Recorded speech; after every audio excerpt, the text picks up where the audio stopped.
j'ai été le voir. C'est là qu'il m'a dit, tu sais mon fils, je préfère mourir en Algérie que de vivre en France. C'est les dernières paroles qu'il m'a dites.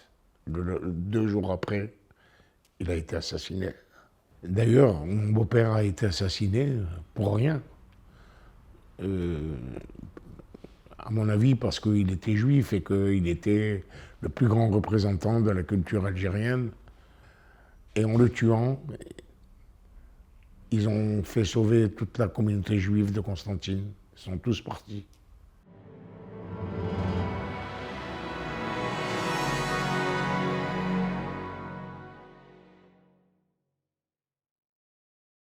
Mes grands-parents ne parlaient pas très bien le français.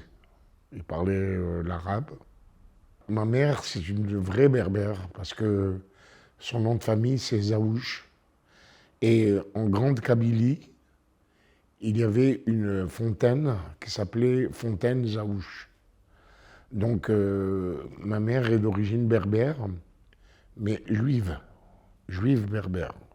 Vous savez, les premiers berbères, d'abord ils étaient païens. Et puis après, ils sont devenus juifs. Parce qu'il y avait la reine Kaïna, il y avait... C'est un peu comme l'histoire du monde. Et puis après, ils ont été christianisés par les Romains. Et puis après, ce sont les musulmans qui les ont convertis à l'islam. Mais il y en a beaucoup qui sont restés, qui ont gardé leur identité du départ. Soit les musulmans, soit les chrétiens, soit les juifs. Les berbères aussi ont fait le va-et-vient. Ont été en Espagne, en Andalousie, et puis après ils sont revenus en Algérie. Donc, moitié berbère, moitié espagnol. L'Irak a colonisé l'Algérie à un moment donné, puis l'Empire ottoman. C'est pour ça qu'il y a eu tous ces changements. Puis la France, à la fin. Donc c'est pour ça qu'on parle français, parce qu'on a une culture française grâce ou à cause du décret Crémieux, qui a posé beaucoup de problèmes à la communauté juive qui avait reçu la nationalité française, mais pas les musulmans. Avant le décret Crémieux, on vivait en très bonne intelligence. Alors surtout moi, dans ma famille, avec mon papa, avec mon beau-père, on jouait de la musique, on était les représentants un petit peu de la culture algérienne, purement algérienne. Puis il y a eu ce décret Crémieux qui nous a fait basculer dans une autre civilisation. Quand je suis né, ma maman me racontait ce qui s'était passé en 1934, le 5 août 1934. Les émeutes de Constantine ont été fomentées par l'extrême droite française qui a lancé des rumeurs comme quoi on faisait des exactions contre les musulmans, en particulier soi-disant qu'on urinait dans le mur des mosquées. Et les musulmans se sont révoltés contre nous.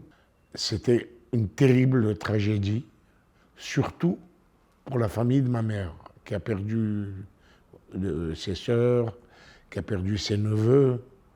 Dans cette terrible tragédie, un énorme massacre. D'ailleurs, un survivant, un enfant qui était un peu plus âgé que moi, il s'appelait Jackie, a été recueilli par ma mère. Il a grandi un peu jusqu'à sa bar mitzvah à l'âge de 13 ans. Je le considérais comme mon frère aîné.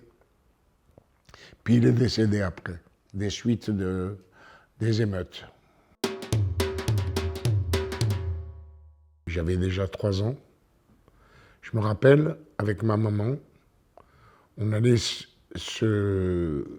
s'abriter dans les cavernes de Constantine parce qu'il y avait on avait peur des bombardements.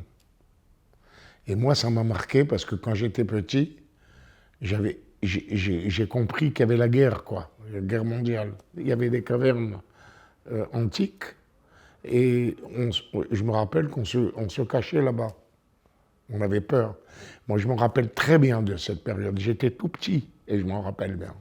Alors, je voulais vous dire que quand j'ai eu l'âge d'entrer à l'école, il y a eu les lois de Vichy. Et le décret Crémieux n'existait plus pour nous, les Juifs, en Algérie. Ça ne nous a pas raccommodés avec les musulmans. Mais ça a été quand même un drôle de paradoxe. Les instituteurs juifs ne pouvaient plus rentrer à l'école, les fonctionnaires n'avaient plus le droit de travailler, et ainsi de suite, quoi. J'étais petit encore, mais enfin quand même, j'ai perdu 2 ans dans ma vie scolaire. En 1948, il y a eu la création de l'État d'Israël.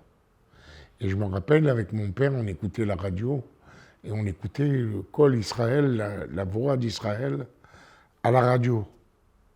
J'avais 10 ans.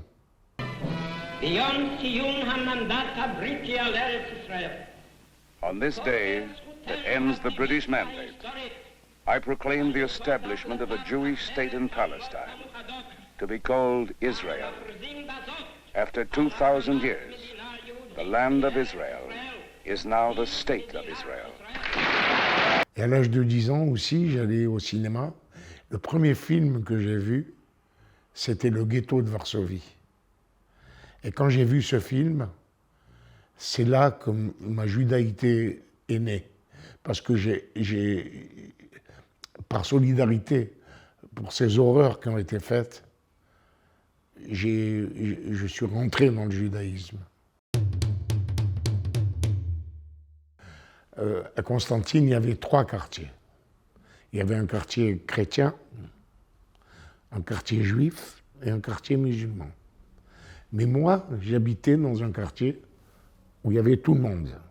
Quand j'étais petit, je savais qu'il y allait avoir des problèmes. Parce qu'il y avait trop d'inégalités en Algérie. Mais je ne me place ni dans un camp ni dans l'autre. Le décret Crémieux nous a permis d'être français.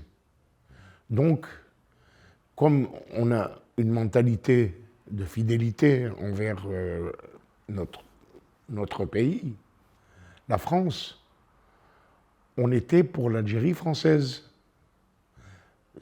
Mais ça ne m'empêchait pas d'avoir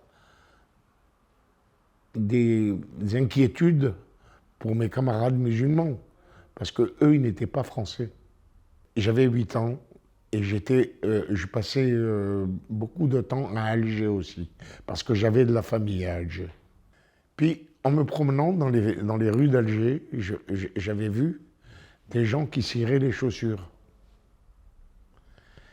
Et j'ai eu une réaction incroyable, je me rappelle jusqu'à présent. J'ai dit, tu te rends compte? Les cireurs, ils sont tous musulmans.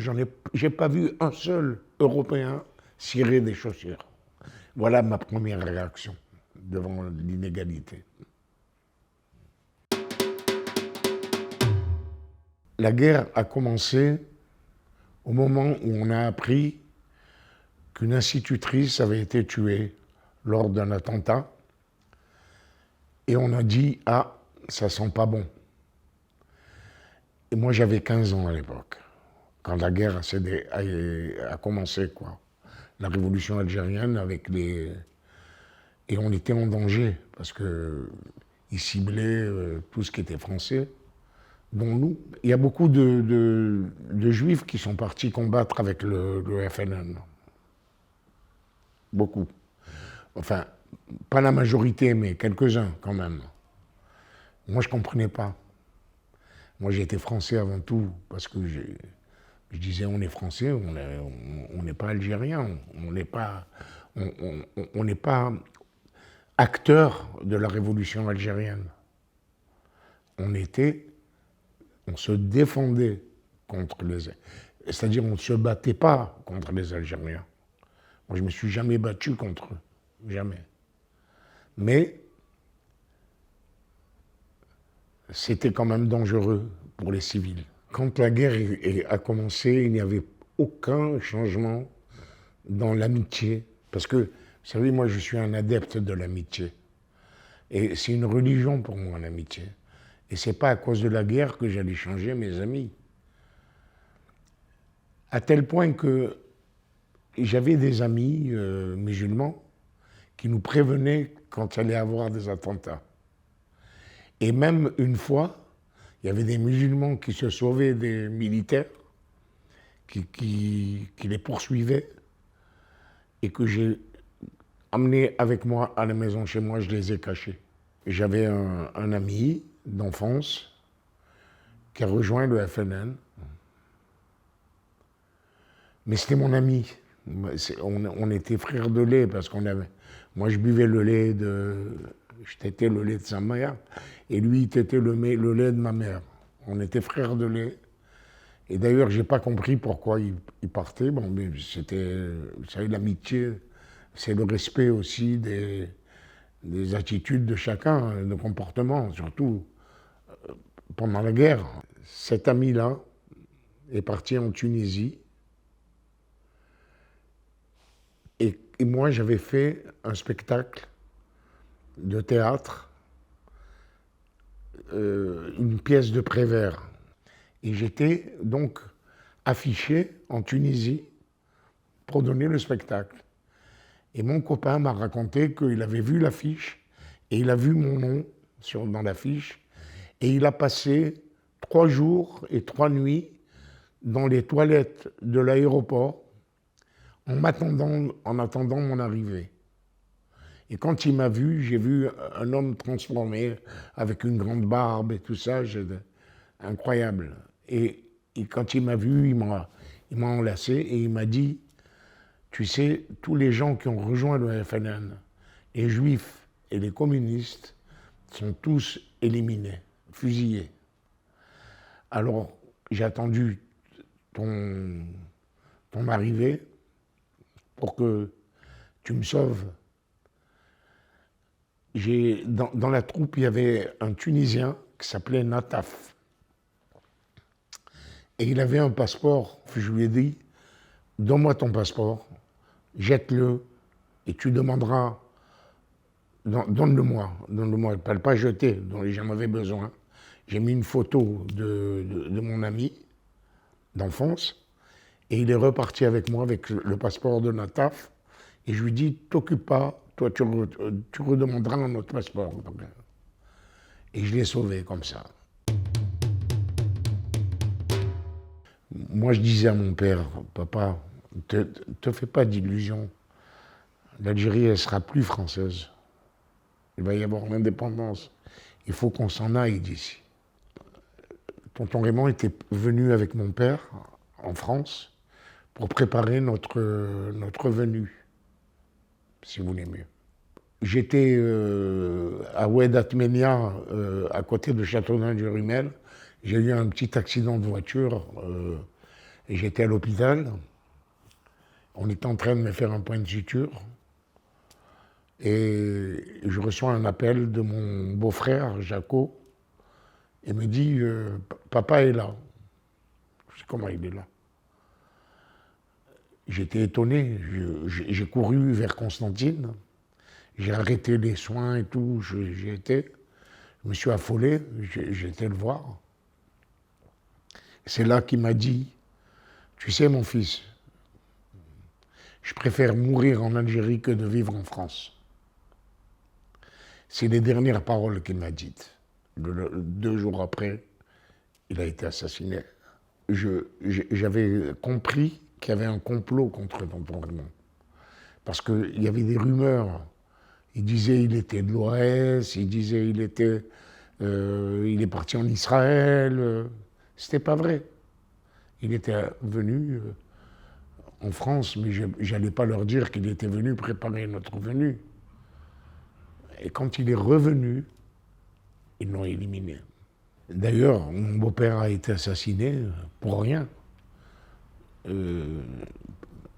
mon avis, parce qu'il était juif et qu'il était le plus grand représentant de la culture algérienne. Ils n'ont pas admis ça. Ils n'ont pas admis. C'était aussi pour faire mousser leur révolution. Parce que c'était un symbole, parce qu'il était très religieux. Et en plus, il était moitié chrétien, enfin, et juif en même temps, parce qu'il a été adopté par une famille juive. Sa mère était chrétienne et elle l'a laissé, parce qu'elle était jeune quand elle l'a eu. Et voilà, donc. Mais lui, il était complètement juif, parce qu'il a été adopté par une famille juive. Et il était religieux, plus que le grand rabbin de Constantine. Il était très, très, très religieux. Et en le tuant, ils ont fait sauver toute la communauté juive de Constantine. Ils sont tous partis, soit en Israël, soit en France. Il est toujours enterré à Constantine, en Algérie. Oui. Et d'ailleurs, à chaque fois qu'on a voulu me faire venir, mon seul but, c'était d'aller me recueillir sur sa tombe. Mais ça ne s'est pas encore fait. Le départ, ça a été très très dur. Moi, on m'a obligé de partir. On a pris le train jusqu'à Philippeville. Après, j'ai pris le bateau, le Sidi Ogbah. Et puis, je suis parti. Ben, j'étais seul. J'étais tout seul. Et vous écrivez cette chanson? Oui, mais... Ouais. Mais quoi? C'était pas écrire une chanson, c'était une improvisation, c'était un cri du cœur. Tout le monde pleurait, tout le monde... Enfin, c'est pas ça le plus important.